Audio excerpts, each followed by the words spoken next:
Welcome back our YouTube channel English with Chandan sir. आप सभी का स्वागत है आपके इस प्यारे से चैनल पे। आज हम लोग बेसिक क्लास को आगे लेकर के चलते हैं जो हम लोग पढ़ रहे थे, तो बिना समय गवाए हुए हम लोग अपनी टॉपिक पे बात करते हैं। हम लोग की टॉपिक क्या चल रही थी जी? इंग्लिश हम लोग बेसिक से समझ रहे थे, तो हम लोग इंग्लिश में समझने का काम किए थे सबसे पहले कि इंग्लिश एक लैंग्वेज होती है। उसी लैंग्वेज को हम लोगों ने आगे अगर बढ़ा तो लैंग्वेज के स्पीकिंग के लिए हम लोग को चाहिए साउंड, और उस साउंड को हम लोग इंडिकेट करते हैं, उसको रिप्रेजेंट्स करते हैं हम किसके माध्यम से? तो लेटर्स के माध्यम से। और टोटल लेटर्स होते हैं कितने? तो 26। ये बात सभी को समझ में आती है। और उसी 26 लेटर को एक साथ मिला करके हम लोग क्या बोलते हैं? नहीं, अल्फाबेट कहते हैं। क्या कहते हैं? अल्फाबेट। और अगर इसी लेटर्स को अगर कैटेगरी वाइज बांटा जाए तो इसे हम लोग दो भाग में बांटते हैं। कितने भाग में बांटते हैं बच्चे? दो भाग में। हम लोग पहले का नाम क्या देते हैं जी? वॉवेल्स। और सेकंड का नाम क्या देते हैं? कॉन्सोनेंट्स नाम देते हैं, यही देते हैं ना। और यहाँ तक बातचीत हुई थी कि इसकी संख्या जो होती है वो कितनी होती है? 5। और इसकी संख्या कितनी होती है? यानी आपके सामने वॉवेल्स की संख्या कितनी निकल करके आती है? 5। और कॉन्सोनेंट्स की संख्या कितनी होती है? 21 होती है। तो बातचीत को हम लोग कुल मिलाकर के यहाँ तक समझे थे। फिर हम लोग इसमें डिफाइन हम लोग करना शुरू किए थे। एक मिनट। तो हम लोग यहाँ तक समझे थे वॉवेल्स और कॉन्सोनेंट्स के बारे में। फिर हम लोग डिफाइन किए थे वॉवेल्स को, कॉन्सोनेंट्स को, इस सब बात को समझे थे कि ये होता है 5 से होता है 21। आगे हम लोग फिर पढ़ना शुरू किए थे। टॉपिक जो हम लोग को चल रही थी वो क्या चल रही थी जी? तो हम लोग पढ़ रहे थे वर्ड के बारे में। किसके बारे में? वर्ड के बारे में। नहीं, तो हम लोग समझते हैं ढंग से इस वर्ड को मैंने पिछले क्लास में डिफाइन किया था। वर्ड को मैंने डिफाइन किया था। क्या किया था डिफाइन जी? बताओ। Yes, arrangement of letters in a meaningful unit is called word. यानी कि आप लोग वर्ड कहते हैं तो कहा जाए इसे, तो लिखा गया था कुछ इस प्रकार से, अरेंजमेंट। नहीं जी, arrangement of letters, arrangement of letters इन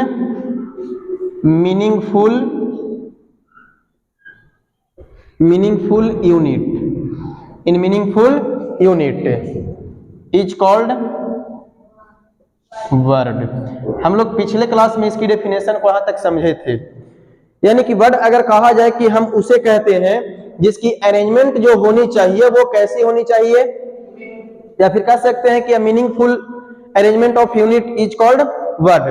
बात को समझते हैं। अगर आपके सामने कुछ उदाहरण दिए जाएं, मैंने मान लो कि उदाहरण के लिए मैंने लिखा PEN, तो ये क्या लिखा हुआ है? बोलो, क्या लिखा हुआ है? तो आपके हिसाब से क्या ये वर्ड है? अरे वर्ड है।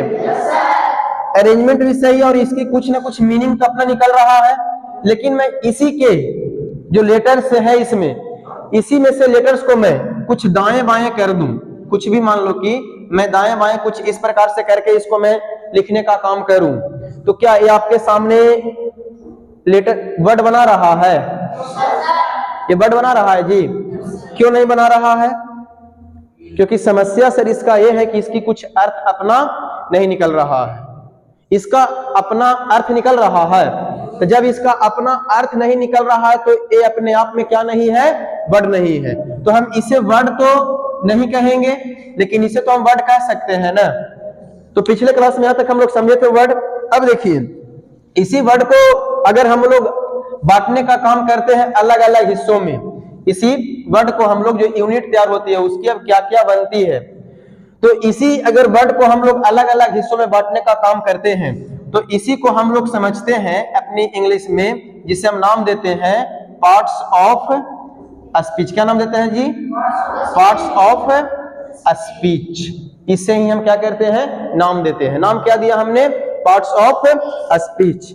आप सभी को ये बात पता होगा कि पार्ट्स ऑफ स्पीच की संख्या कितनी होती है? कितनी होती है जी? सभी को मालूम है? जरा एक बार तू लोग सबका नाम बोलोगे, मैं लिखूंगा, ठीक है? पार्ट्स ऑफ स्पीच आप बताए कि सर ये कितनी होती है? 8। तो आप सारे के सारे पार्ट्स ऑफ स्पीच को बताइए और मैं लिखना शुरू करता हूं। चलिए, सबसे पहले में हम किसे रखें? चलिए, आपने कहा तो मैंने इसे क्या लिख दिया? चलो, दूसरी की बात करते हैं तो क्या लिखते हैं? चलिए, आप जो बोल रहे हैं मैं लिखने का काम कर रहा हूं, ठीक है? तीसरी अगर समझा जाए तो आपने जो कहा मैं उसी को यहाँ पे लिखने का काम करता हूं, ठीक है? अगर फोर्थ की बात करें तो चलिए मैंने उसे भी लिख डाला, ठीक है? अगर आगे मैं बात करूं 5 नंबर का तो आपने बोला 5 में क्या बोला बाबू? एडवर्ब। क्या बोला? चलिए, मैं 6 लिखने का बात करता हूं तो क्या कहोगे? चलिए, आपने कहा, मैंने लिख दिया। चलिए आगे बोलिए। चलिए, मैंने उसे भी लिख डाला। चलो आगे बोलो। तो आपने टोटल बोला, इसके अलावे भी कुछ है? पार्ट्स ऑफ स्पीच में इसके अलावे भी कुछ है? आपके सामने पार्ट्स ऑफ स्पीच टोटल निकल कर कितने आए? कितने आए? 8 आए। फर्स्ट को क्या बोलते हो? आगे आगे आगे आगे फिर सुनिए, मैं भी एक बार पढ़ता हूं, ध्यान दीजिएगा। सबसे पहले चीज को हम लोग बोलते हैं नाउन। क्या बोलते हैं? इसे हम लोग क्या कहते हैं? नाउन कहते हैं। क्या कहेंगे जी? नाउन कहेंगे। दूसरी जो आपके सामने लिखी हुई है, ये तो आपकी नाउन हो गई। दूसरी जो आपके सामने लिखी हुई है, इससे हम लोग प्रोनाउन कहते हैं। क्या कहते हैं? प्रोनाउन कि प्रोनाउन। सबसे पहली बात अगर सीख रहे हो तो एक बात ध्यान देना, जो आप लोग जो उच्चारण करते हो, या इसे कहते हैं हम लोग प्रोनाउंसिएशन या प्रोनाउंसिएशन। पहले प्रोनाउंसिएशन का प्रोनाउंसिएशन ठीक कर लो। प्रोनाउंसिएशन को प्रोनाउंसिएशन नहीं पढ़ते हैं। जो हम लोग पढ़ने का काम करते हैं, जो हमारे सामने लिखी जाती है, तो इस चीज का जब हम लोग पढ़ने का इसका काम करते हैं तो इसमें हम लोग कभी कभी इसको प्रोनाउन बोलते हैं। इसमें नाउन है कहां? आप लोग इसमें ओ को जबरदस्ती घुसाने का काम करते हैं। पहले प्रोनाउंसिएशन नहीं होती, पहले प्रोनाउंसिएशन का तो पहले प्रोनाउंसिएशन ठीक करो, तब तो बाकी का ठीक करोगे। तो इसे हम लोग क्या पढ़ते हैं? प्रोनाउंसिएशन। क्या पढ़ेंगे? प्रोनाउंसिएशन। प्रोनाउंसिएशन प्रोनाउंसिएशन प्रोनाउंसिएशन बोलो। क्या बोलोगे? तो इसे क्या पढ़ोगे? प्रोनाउन नहीं, प्रोनाउन। क्या पढ़ोगे? प्रणाम भी नहीं पढ़ना है, इसे हम लोग प्रोनाउन पढ़ेंगे। क्या पढ़ेंगे? प्रोनाउन। ठीक है, आगे चलते हैं। आगे क्या लिखा हुआ है? देखिए, इसमें आपके सामने जो ये डी लिखा हुआ है, इसमें डी की जो साउंड होती है वो साइलेंट होती है। अब पढ़ो, इसे क्या पढ़ते हो? एडजेक्टिव पढ़ते हैं, लेकिन लिखा तो जाता है डी, लेकिन इस डी का जो साउंड होता है वो क्या होती है? साइलेंट। जैसे कि आपके सामने एक मीनिंग मैंने लिखा, क्या कर लो, कहते हैं ना, क्या एडजस्ट कर लो। इसमें भी डी की साइलेंट जो है साउंड है, इसमें जो डी की जो साउंड होती है वो क्या है? साइलेंट। एडजस्ट कर लो नहीं, जब भी ए और जे के बीच में डी आ जाए तो आपको डी की जो साउंड है उसे नहीं निकालना है, उसकी साउंड को हमेशा आपको क्या करना है? साइलेंट रखना है। तो इसे हम लोग कहते हैं थोड़ा सा एडजस्ट कर लो। नहीं, एडजस्ट जिसकी प्रोनाउंसिएशन है वो रॉन्ग है। एडजस्ट कर लो। क्या कर लो? एडजस्ट कर लो। ठीक है, तो इस चीज को समझ गए। तो इसे आप क्या कहिएगा? एडजेक्टिव। एडजेक्टिव नहीं, एडजेक्टिव। डी को साइलेंट रखो। क्या रखो? डी को साइलेंट। तो क्या पढ़ोगे? एडजेक्टिव। आगे आपके सामने क्या लिखा हुआ है? इसको जब पढ़ते हैं तो इसको क्या वर्ब, वर्ब लिखा हुआ है? नहीं, इसमें जो आर की जो साउंड है, इस और आर की साउंड को साइलेंट रखना है। आर की साउंड को साइलेंट रखना है। पढ़ेंगे वर्ब। क्या पढ़ेंगे? Verb. Don't say verb, don't say verb, you can say verb. आप क्या बोल सकते हैं इसे? भाव। Okay, understand my point? Fine. इसे क्या पढ़ेंगे? भाव। लेकिन इसमें आर जो है वो मीनिंग के लिए आएगी, लेकिन इसमें आर की साउंड जो होती है वो निकाली नहीं जाती है। Got it my point? Next, what is right here? Adverb. R here silent. यहां भी आर जो होगा वो क्या रहेगा? साइलेंट रहेगा, क्योंकि बात देखो एडी आ गया उसके बाद तो वर्ब ही लिखा हुआ है, तो इसे हम क्या प्रोनाउंस करेंगे? इसे हम इसकी प्रोनाउंसिएशन क्या निकालेंगे? तो इसकी प्रोनाउंसिएशन होती है एडवर्ब। क्या होती है? एडवर्ब। एडवर्ब, एडवर्ब नहीं, एडवर्ब। तो ये आपकी हो गई एडवर्ब। यहां भी आर साइलेंट। आगे देखिए लिखा हुआ है, क्या पढ़ोगे इसे? प्रीपोजिशन। प्रीपोजिशन। ये प्रीपोजिशन लिखा हुआ है? नहीं। प्रीपोजिशन लिखा हुआ है? नहीं। प्रीपोजिशन क्या लिखा हुआ है? प्रीपोजिशन। इसे क्या पढ़ेंगे? प्रीपोजिशन। पोजीशन नहीं पढ़ना, पोजीशन पढ़ना है। क्या पढ़ना है? पोजीशन। पोजीशन बोलते हो, इसके अनुसार गलत है। इसे हम लोग पोजीशन नहीं, थोड़ा जब इंग्लिश पढ़ रहे हैं तो स्पीकिंग बहुत ही मायने रखता है, तो स्पीकिंग सही सही पहले सीखेंगे हम लोग कि पहले जो हमारी पार्ट्स ऑफ स्पीच जो हैं वो सारे पार्ट्स ऑफ स्पीच को किस तरह से प्रोनाउंसिएशन किया जाता है, उसकी उच्चारण किस प्रकार से दी जाती है, पहले इस बात को समझना हमें जरूरी है। ठीक है, तो इसे हम लोग प्रीपोजिशन नहीं बाबा, इसे प्रीपोजिशन नहीं कह सकते हैं, ये हमसे ना ही हो पाई। इसे हम क्या कह पाएंगे? प्रीपोजिशन। क्या पढ़ेंगे? प्रीपोजिशन। पोजीशन पढ़ना, पोजीशन। ठीक है, तो इसे पढ़ेंगे प्रीपोजिशन। क्या पढ़ोगे? प्रीपोजिशन। आगे देखिए, यहां पे है जो लिखा हुआ CONJUNCTION, इसमें एन साउंडेड है, साउंडेड है, यानी कि एन की उच्चारण करनी है इसमें, तो इसे पढ़ते हैं कंजंक्शन। कोई कंजक्शन पढ़ता है, कंजक्शन नहीं लिखा हुआ है, इसे हम कंजक्शन नहीं कहेंगे, कंजंक्शन। एन का साउंडेड है, यहाँ पे एन का उच्चारण होनी चाहिए, तो इसे क्या पढ़ोगे बच्चे? कंजंक्शन। क्या पढ़ोगे? कंजंक्शन। यहां देखिए, ये जो आपके सामने लिखा है, इसमें जो ये आर है, ये आर साउंडेड नहीं इसमें है, पढ़ता है इंटरजेक्शन। जी नहीं, इसे हम इंटरजेक्शन नहीं, यहाँ पे आर साउंडेड नहीं होती है, इसे पढ़ते हैं इंटरजेक्शन। क्या पढ़ते हैं? इंटरजेक्शन।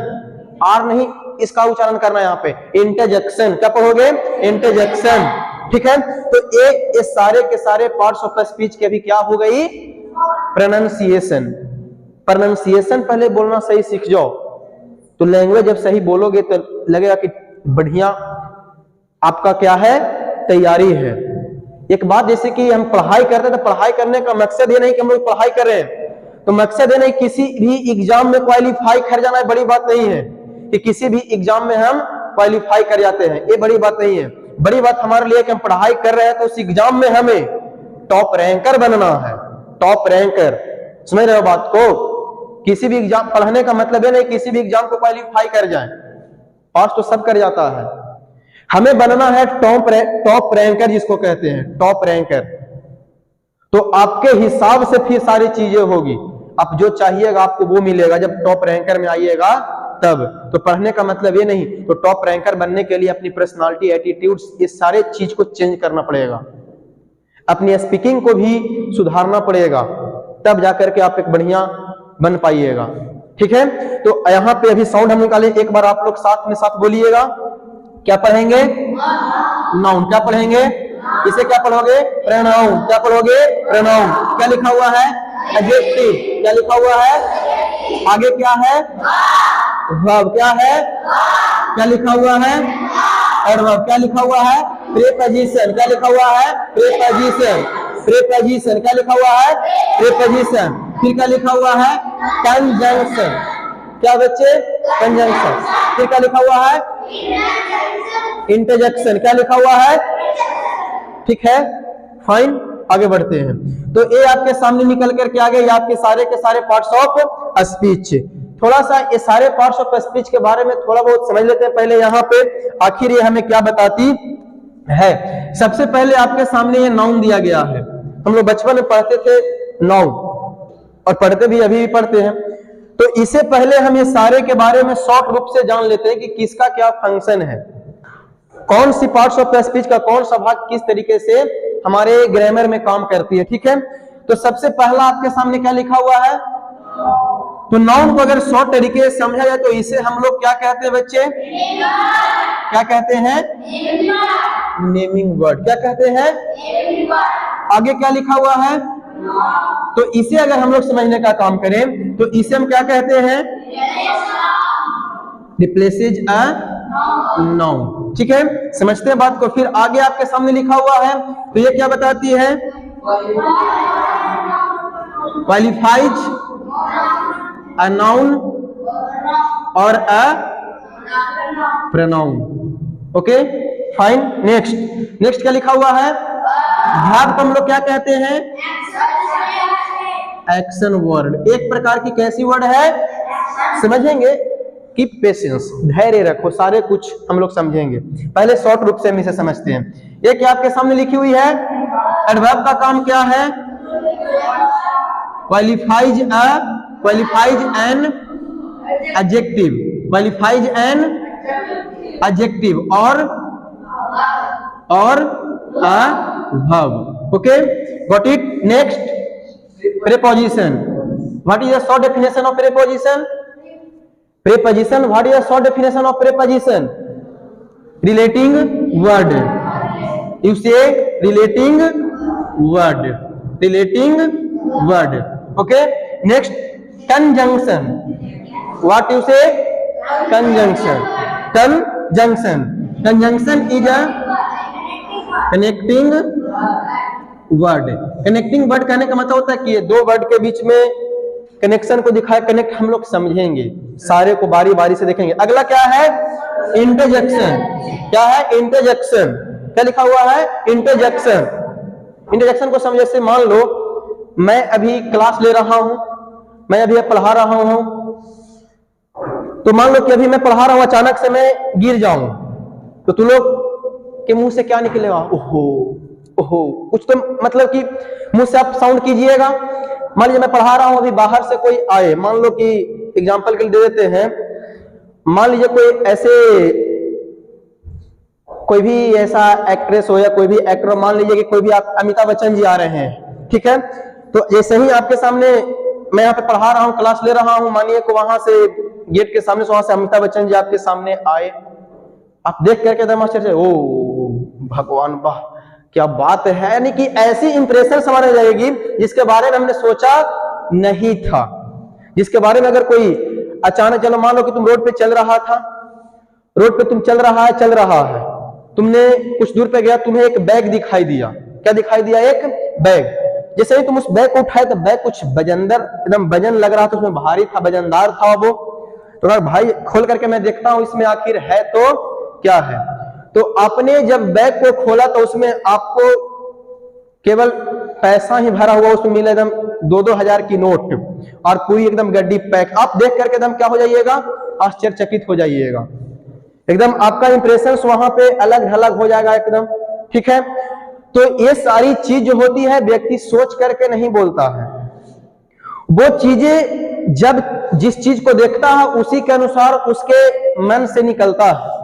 ठीक है, तो उस चीज को हम लोग कहते हैं जो हमारे अंदर से आती है सडन फीलिंग। कैसी फीलिंग आती है, sudden feeling. Sudden feeling expressing word, sudden feeling expressing word. जो सडन फीलिंग एक्सप्रेसिंग वर्ड्स होते हैं वही चीज क्या कहलाते हैं, हमारे इंटरजेक्शन कहलाते हैं। क्या कहलाते हैं, इंटरजेक्शन कहलाते हैं। बात को ध्यान दीजिएगा। तो एक कुल मिलाकर के उसके क्या निकल करके आए, सारे के सारे शॉर्ट डेफिनेशंस के रूप में हम लोग जाने। एक बार मेरे साथ रिवाइज करोगे। फर्स्ट में क्या लिखा हुआ बच्चे, पार्टिसिपेशन बहुत जरूरी है।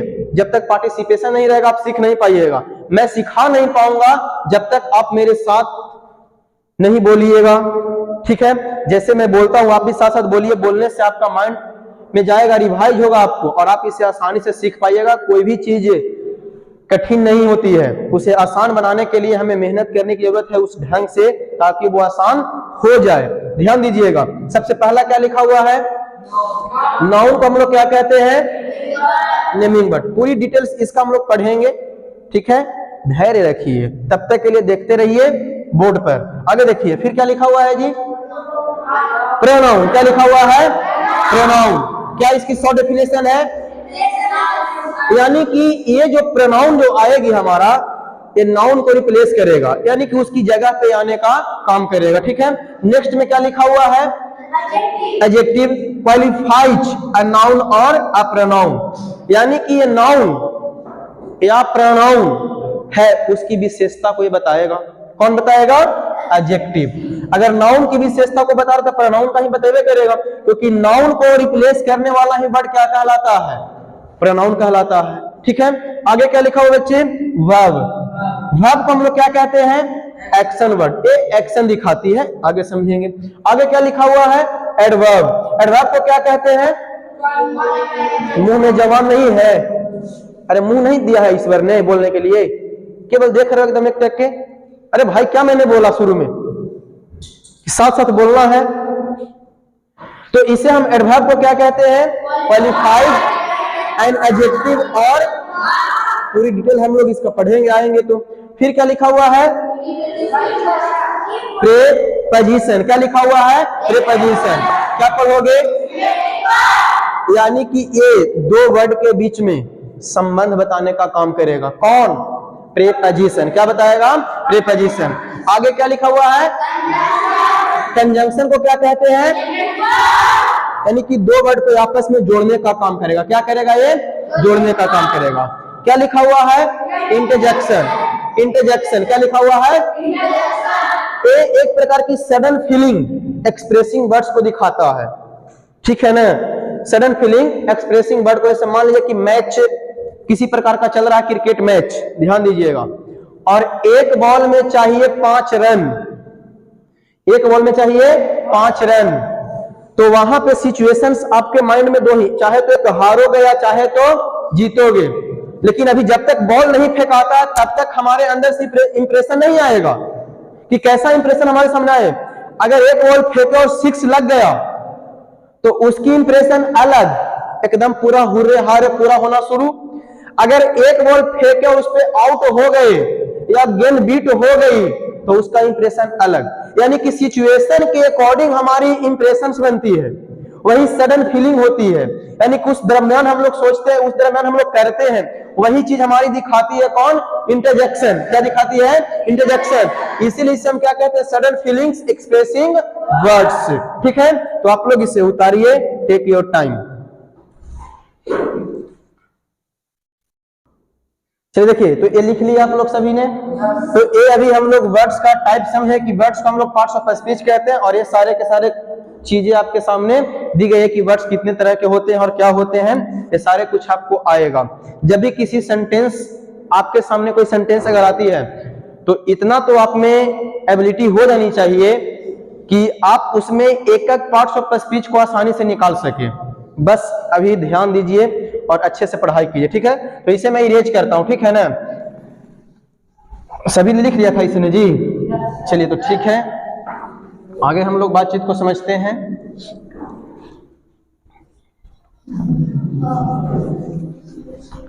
कुछ और इसमें जो बेसिक्स हैं उसको, डाउट्स को क्लियर करते हैं, कुछ बेसिक्स और लेकर के फिर हम लोग टॉपिक पे आएंगे पार्ट्स ऑफ स्पीच की, ठीक है।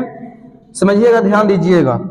अब आपके सामने अभी हम लोग ने वर्ड को पढ़ा कि अरेंजमेंट सही होगी तभी जाकर के वो क्या कहलाएगा, वर्ड कहलाएगा। बट उसकी अरेंजमेंट में थोड़ा भी अगर दाएं बाएं करते हैं तो उसमें प्रॉब्लम है और उसकी कोई मीनिंग सही नहीं है तो वर्ड नहीं कहलाएगी। आगे देखिए, आगे बातचीत हमें समझना है कि सर अगर जब हमारे सामने कोई वर्ड लिखा जाए और उसके साथ एक और मतलब कि वर्ड को लिखा जाए, तो जब एक से अधिक वर्ड आपस में अगर मिलते हैं, यानी कि एक वर्ड यहां और एक वर्ड यहां, यानी कि 2 वर्ड आपस में मिल रहे हैं, तो मिल करके आपस में सर तैयार क्या करते हैं, ध्यान दीजिएगा।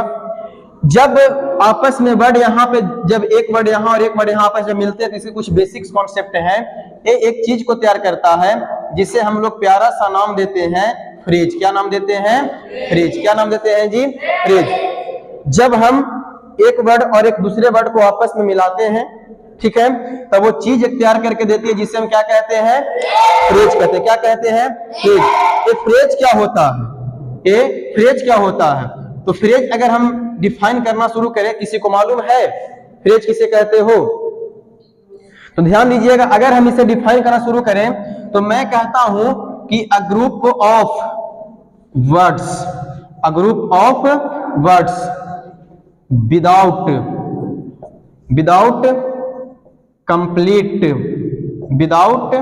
Complete meaning is called phrase.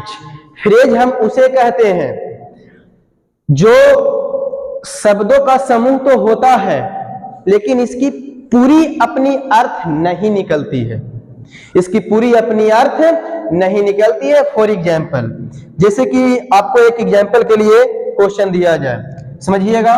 For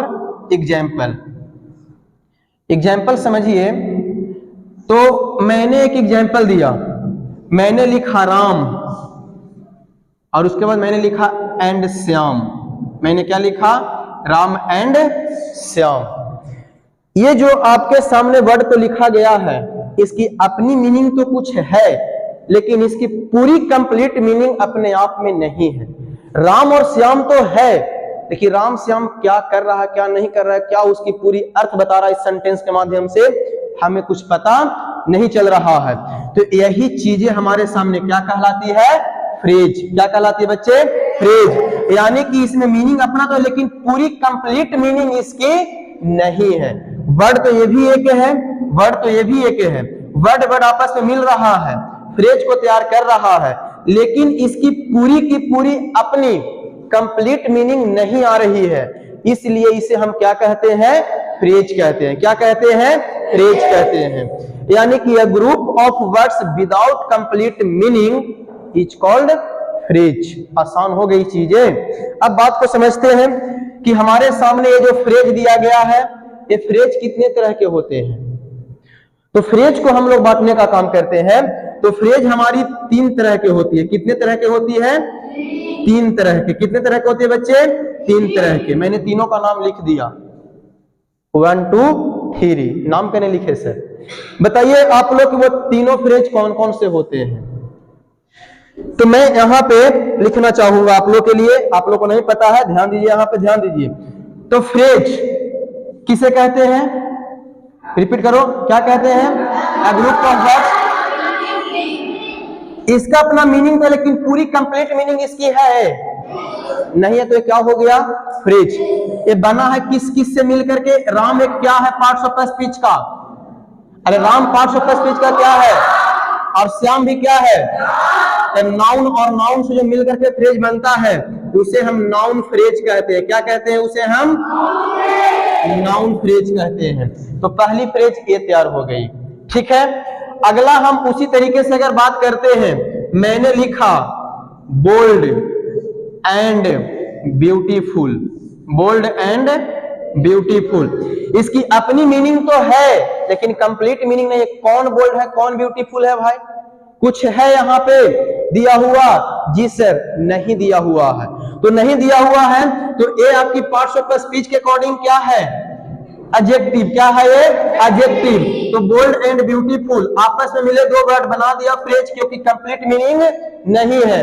तो हम दूसरी फ्रेज का नाम देते हैं एडजेक्टिव फ्रेज। क्या नाम देते हैं, एडजेक्टिव फ्रेज नाम देते हैं। क्या नाम देते हैं बच्चे, एडजेक्टिव फ्रेज नाम देते हैं। बात समझ में आई। तीसरी की अगर हम बात करते हैं तो तीसरा को हम लोग एडवर्ब फ्रेज नाम देते हैं। क्या नाम देते हैं, एडवर्ब फ्रेज के नाम से हम इसे जानते हैं। किस नाम से जानते हैं, एडवर्ब फ्रेज के नाम से जानते हैं। इसके बारे में हम लोग देखेंगे आगे, लेकिन थोड़ा सा के लिए समझ लो, ठीक है। जैसे कि मैंने यहाँ पे क्वेश्चन लिखा कि आई, ठीक है, I read in the class. मैंने क्वेश्चन एक लिख दिया, कोई प्रॉब्लम नहीं है।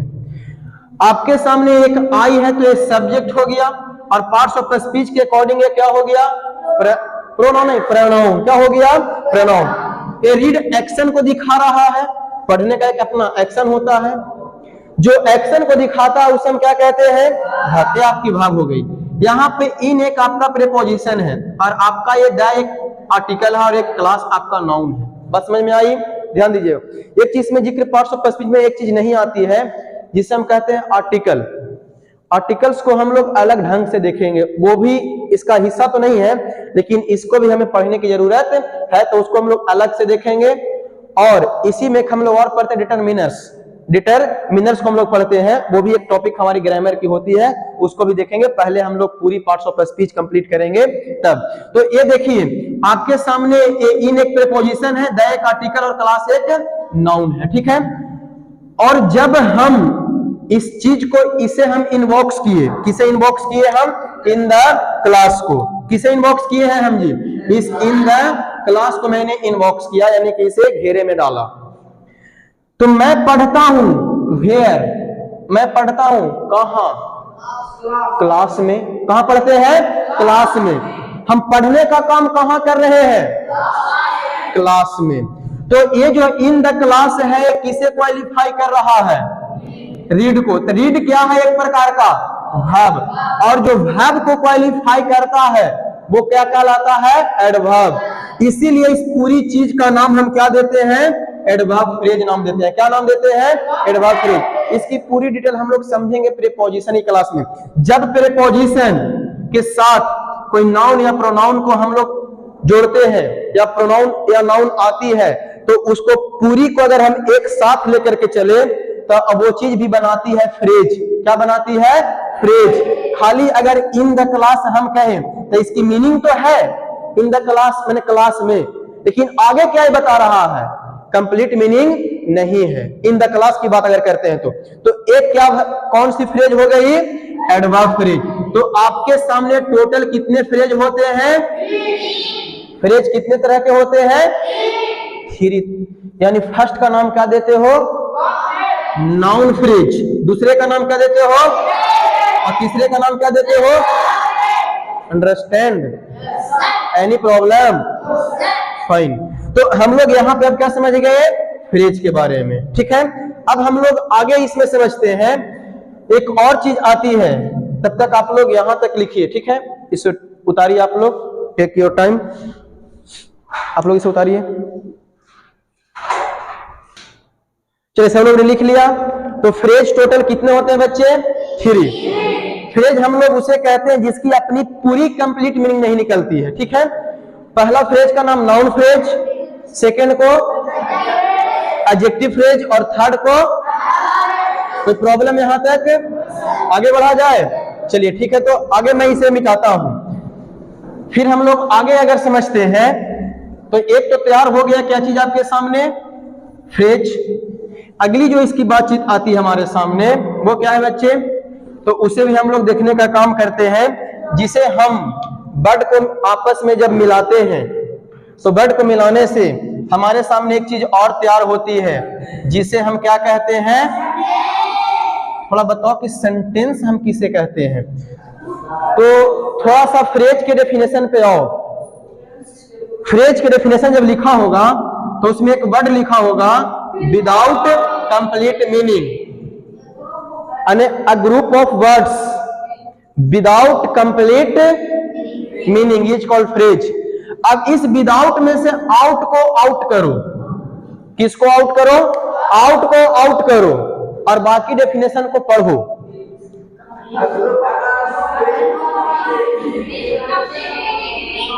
आसान हुआ चीज? अरे चीज आसान हुआ? तो अगर सही ढंग से पढ़ते हो तो पीछे की चीजें जो होती है हमारे आगे के चीजों में धीरे धीरे जुड़ती जाती है। फ्रेज के डेफिनेशन में से हम कुछ नहीं किए, हम जहां पे विदाउट लिखे थे उसमें से विदाउट को हम लोग आउट कर दिए, बच गया विथ। अब उसी को हम यहाँ पे लिखना चाहेंगे। बोलो क्या तुम लोग ने लिखा था? A group of words, a group of words with complete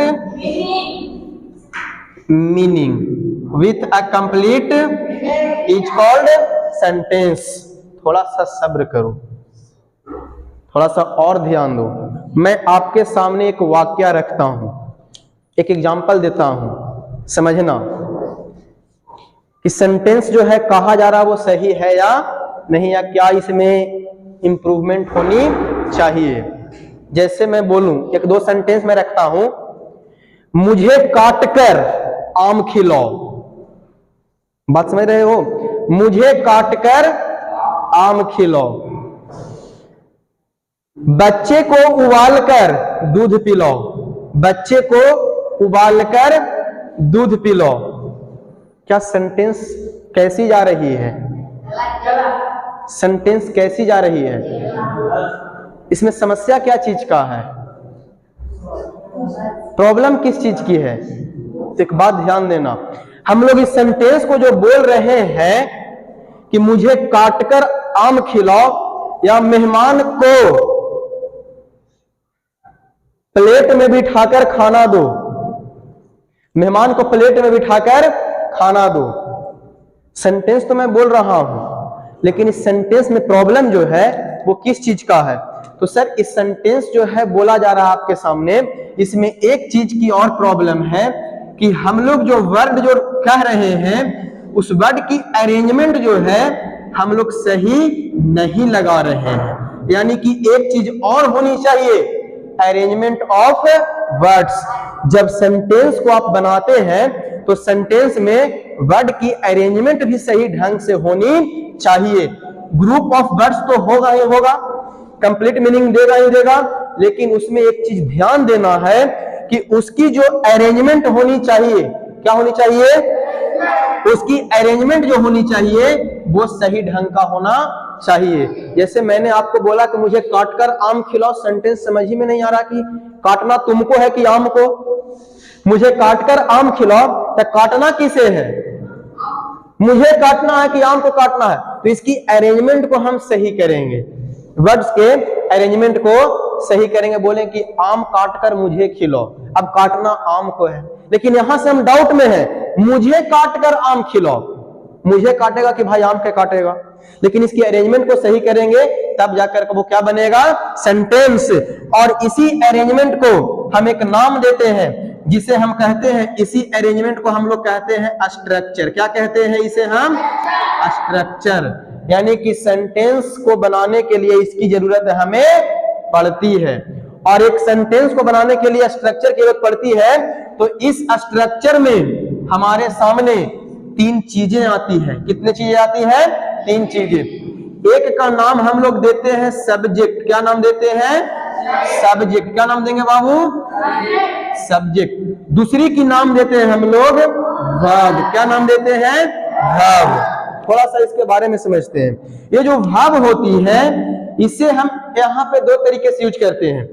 एक वर्ब को हम लोग हेल्पिंग वर्ब के रूप में प्रयोग करते हैं। किसके रूप में प्रयोग करते हैं?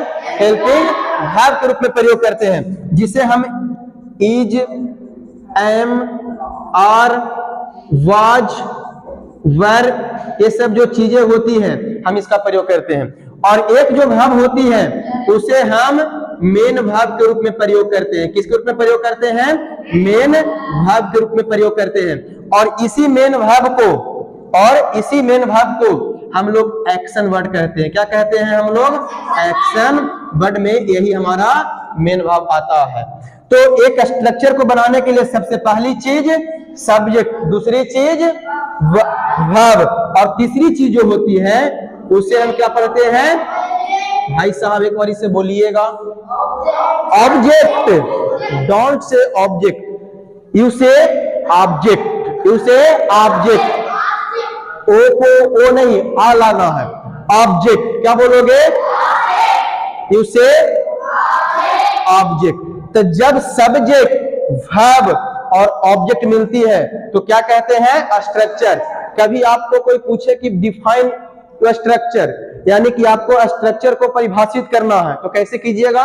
तो स्ट्रक्चर की परिभाषा निकलती है, arrangement of words is called structure. Arrangement of words is called structure. Arrangement किस ढंग से होगी? Subject, verb, object. ऑब्जेक्ट नहीं, ऑब्जेक्ट, इसे ऑब्जेक्ट। तो ये इसकी क्या हो गई? स्ट्रक्चर। तो स्ट्रक्चर का भी डेफिनेशन याद होनी चाहिए। क्या बोलोगे? स्ट्रक्चर की definition, arrangement of words is called structure. ठीक है, तो ए आपकी निकल करके पूरी आई स्ट्रक्चर। तो हम लोग अभी समझे किस चीज के बारे में? फ्रेज। फ्रेज के बाद किसके बारे में समझे?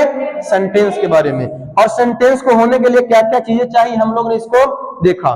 तो फिर हम लोग क्लास को शुरू करेंगे पार्ट्स ऑफ स्पीच की सबसे बेसिक पॉइंट को लेकर के, जिससे हम लोग कई बार पढ़े हैं, जिसे हम लोग कहते हैं क्या चीज? नाउन। ठीक है, वहां से फिर आपकी क्लास शुरू होगी। ये आपकी यहां तक बेसिक था, बेसिक को हम लोग देखें। अब बेसिक से थोड़ा हम लोग एडवांस लेवल पे चलने का काम करेंगे। ठीक है, तो आज की क्लास आपकी यहीं पे समाप्त होती है। धन्यवाद।